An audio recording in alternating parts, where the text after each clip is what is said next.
Hello दोस्तों, welcome back. बारिश नाम सुनते ही मन में एक खुशनुमा फीलिंग्स आ जाती है। मन प्रफुल्लित हो उठता है। लेकिन आज का ये वीडियो देखकर आपकी बारिश के बारे में प्रसन्नता वाली जो भी राय होगी वो शायद बदल जाएगी। हमारे सौर मंडल में कई सारे प्लेनेट हैं और इसके कई सारे चंद्र भी हैं। हम रहते हैं पृथ्वी पर, तो पृथ्वी पर की बारिश के बारे में हमें ज़्यादा पता होगा। पृथ्वी पर जो बारिश होती है वो पानी की होती है और वो पानी का आप कई जगह पे उपयोग कर सकते हैं, जैसे कि नहाने में, कपड़े धोने में, पेड़ पौधे में, खेत में, कई जगह पर। यहाँ तक कि वो पानी को आप पीने में भी इस्तेमाल कर सकते हैं, क्योंकि वो बारिश का पानी होता है। वो एवापोरेशन प्रोसेस के तहत बना होता है, इसलिए वो सबसे प्योर और फ्रेश पानी होता है, तो उसे आप पी सकते हैं, उसमें कोई प्रॉब्लम नहीं है। लेकिन क्या आपने कभी सोचा है कि पृथ्वी के अलावा दूसरे ग्रहों पर बारिश होती होगी? और अगर होती होगी तो वो किस तरीके की बारिश होती होगी? वो बारिश खतरनाक हो सकती है या नॉर्मल पानी की तरह होती है? ये सारे सवाल का जवाब आपको इस वीडियो में मिलेगा। वीडियो को अंत तक जरूर देखिएगा दोस्तों, ताकि आप पृथ्वी के अलावा दूसरे ग्रहों के बारे में भी जान सकें। और अगर आप हमारी चैनल पर नए हैं तो हमारी चैनल को सब्सक्राइब करना बिल्कुल ना भूलें, क्योंकि कई तरह के नए फैक्ट्स इसी चैनल पर आते रहेंगे। तो आइए जानते हैं दूसरे ग्रह की बारिश के बारे में। हमारे सोलर सिस्टम में 9 ग्रह हैं, वो तो आप सभी को पता ही होगा, जिसके नाम बुध, शुक्र, पृथ्वी, मंगल, गुरु, शनि, यूरेनस, नेपच्यून और प्लूटो है। ये सभी ग्रह के कई सारे चंद्र भी होते हैं। तो आइए जानते हैं ये सभी ग्रहों पर बारिश कैसे होती है। शुरू करते हैं सूर्य से, यानी कि सन। पृथ्वी पर वर्षा की तुलना में सूर्य पर प्लाज्मा वर्षा लाखों डिग्री फ़ारेनहीट अधिक गर्म होती है। पृथ्वी की तरह ही सूरज में खराब मौसम, तेज हवाएं, बारिश की बौछारें वगैरह होता है। लेकिन पृथ्वी पर तूफानों के विपरीत सूर्य पर बारिश विद्युत अवशित गैस यानी कि प्लाज्मा से बनी होती है और बाहरी सौर वातावरण कोर से सूर्य की सतह तक लगभग 2 लाख किलोमीटर प्रति घंटे की रफ्तार से गिरती है। कोरोनल रेन एक घटना है जो सूर्य के कोर में होती है। यहाँ गर्म प्लाज्मा ठंडा होता है और मजबूत चुंबकीय क्षेत्रों में संघनित होता है और प्रकाश क्षेत्र में गिर जाता है। यहाँ आमतौर पर सक्रिय क्षेत्रों से जुड़ा होता है, इसलिए कहा जाता है कि सूर्य पर प्लाज्मा वर्षा होती है। मर्क्यूरी, इसके बाद सूर्य से सबसे नज़दीक का ग्रह मर्क्यूरी यानी कि बुध। बुध के पास शायद ही कोई वायुमंडल है। इसमें तूफान, बादल, हवा या बारिश जैसा मौसम नहीं होता। इसकी सतह का तापमान दिन के दौरान 801 फ़ारेनहीट तक पहुँच जाता है, क्योंकि ये सूर्य के बहुत ही करीब है। रात में -279 फ़ारेनहीट तक गिर सकता है, क्योंकि दिन भी गर्मी को फंसाने के लिए कोई वातावरण नहीं है, इसलिए यह कोई वर्षा नहीं होती है। वीनस, हमारे सोलर सिस्टम में अर्थ जैसा ही दिखने वाला प्लेनेट भी है और हम इस अर्थ का जुड़ा भी कह सकते हैं, और इसका नाम है वीनस यानी कि शुक्र।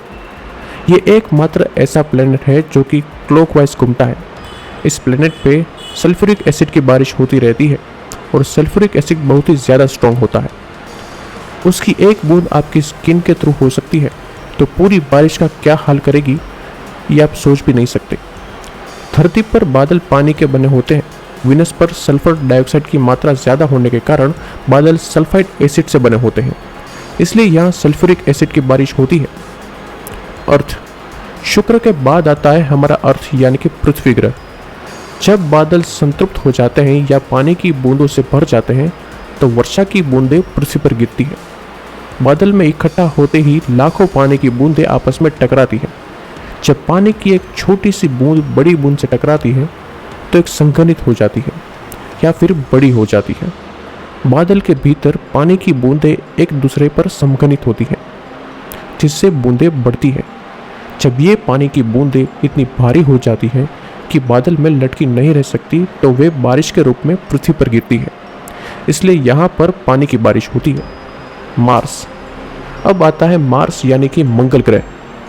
मंगल के बहुत ही कम वायुमंडलीय दबाव के कारण सतह पर मौजूद कोई भी पानी जो वातावरण के साथ साथ एक पर्वत चोटियों के आसपास है वो जल्दी से उबल जाएगा, इसलिए यहाँ पे वर्षा नहीं होती है। जुपिटर, अब आता है सौरमंडल का सबसे बड़ा ग्रह जुपिटर यानी कि गुरु। वैज्ञानिकों के लिए नए शोध के जाहिर तौर पर पता चलता है कि बृहस्पति पर हीरो की बारिश होती है। वास्तव में ग्रह एक वर्ष में 1000 टन हीरे बनाने की क्षमता रखता है। सैटर्न, गुरु के बाद आता है कुछ रिंग के आकार के वलय वाला सैटर्न यानी कि शनि ग्रह। शनि गुरु के बाद दूसरा बड़ा ग्रह है। इस ग्रह को सौर मंडल का सबसे सुंदर ग्रह माना जाता है। शनि पर तूफानों के साथ मीथेन के संयोजन से हीरे की बौछार होती है। इस प्लेनेट में कार्बन प्रचुर मात्रा में होने के कारण बिजली के तूफान मीथेन को कालिक में बदल देते हैं, जो कठोर होकर ग्रेफाइट और फिर दुर्लभ हीरे में बदल जाता है। इसलिए यहाँ पर डायमंड की बारिश होती है। टाइटन, शनि के साथ साथ उसके चांद की भी बात कर लेते हैं, जिसका नाम है टाइटन। ये शनि का सबसे बड़ा सैटेलाइट यानी कि उपग्रह है। यहाँ पर मीथेन की बारिश होती है। मीथेन एक फ्लेमेबल एलिमेंट होता है। इसका फंडा CH4 है और इसके जो सक्सेसर या फिर इससे जुड़ी हुई एलिमेंट्स हैं, यानी कि मीथेन के आगे इथेन, प्रोपेन, ब्यूटेन जो होते हैं, वो सभी LPG में यूज़ होते हैं, यानी कि जिससे गैस चलती है।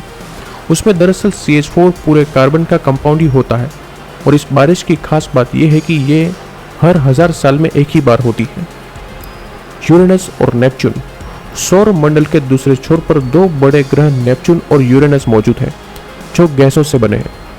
इन ग्रहों की संरचना तो पृथ्वी से अलग है ही, साथ ही आकार की बात करें तो नेपच्यून पृथ्वी से 15 गुना बड़ा है और यूरेनस 17 गुना बड़ा है।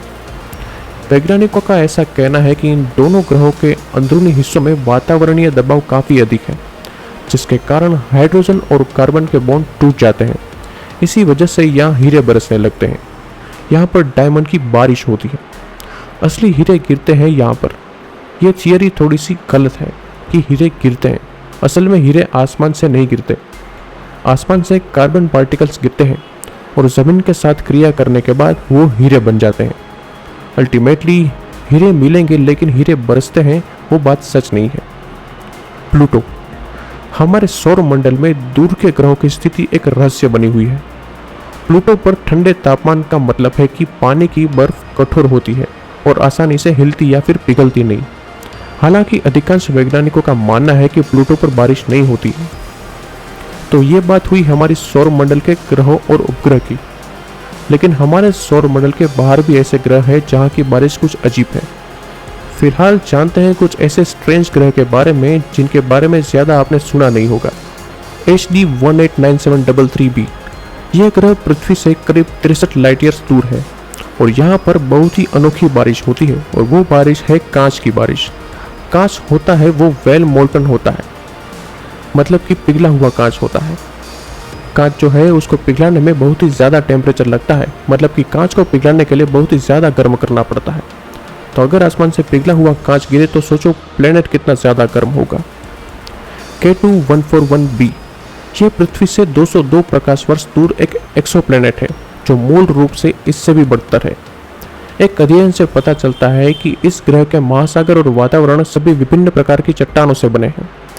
वैज्ञानिकों ने वास्तव में एक ऐसे ग्रह की खोज की है जो चट्टानों की बारिश करता है और महासागर लावा से बने होते हैं। जैसे पृथ्वी के जल चक्र के कारण पानी वाष्पित होता है और वायुमंडल में फिर से बारिश के रूप में गिर जाता है, ऐसा ही K2141b पर सोडियम, सिलिकॉन मोनोऑक्साइड और सिलिकॉन डाइऑक्साइड भी होता है। इसका मतलब ये है कि खनिज वाष्पित हो जाता है और फिर चट्टान बारिश के रूप में गिरता है। ये एक रॉकी प्लेनेट है और यहाँ पर भी बारिश पत्थर की होती है। कोरोट 7b, यह ग्रह पृथ्वी से 489 लाइट ईयर्स दूर है। कोरोट 7b का वातावरण चट्टानों के अवयवों से बना है और जब एक मोर्चा अंदर जाता है तो कंकड़ हवा से बाहर निकलते हैं और नीचे पिघले हुए लावा की झीलों में बारिश होती है, यानी कि यहाँ पर पत्थरों की बारिश होती है। OGLE TR56b, यह भी पृथ्वी से बहुत ही दूर तकरीबन 4892 लाइट ईयर्स है। यहाँ पर लिक्विड आयरन की बारिश होती है। आयरन यानी कि लोहा, यहाँ पर लोहा लिक्विड फॉर्म में ऊपर से नीचे जमीन तरफ बरसता है। गला हुआ लोहा किसी प्लेनेट पर गिरता है तो उसका टेम्परेचर का आप अंदाज़ा लगा सकते हैं कि वो प्लेनेट कितना गर्म होगा। क्या आपको ये पता था? आपको कौन सी बारिश सबसे ज़्यादा अजीब लगी? हमें कमेंट करके ज़रूर बताइएगा। अगर इस वीडियो से आपको कुछ नया जानने को मिला हो तो वीडियो को लाइक ज़रूर कर देंगे और ऐसे ही दूसरे फैक्ट्स जानने के लिए हमारे चैनल को सब्सक्राइब करें। Thank you.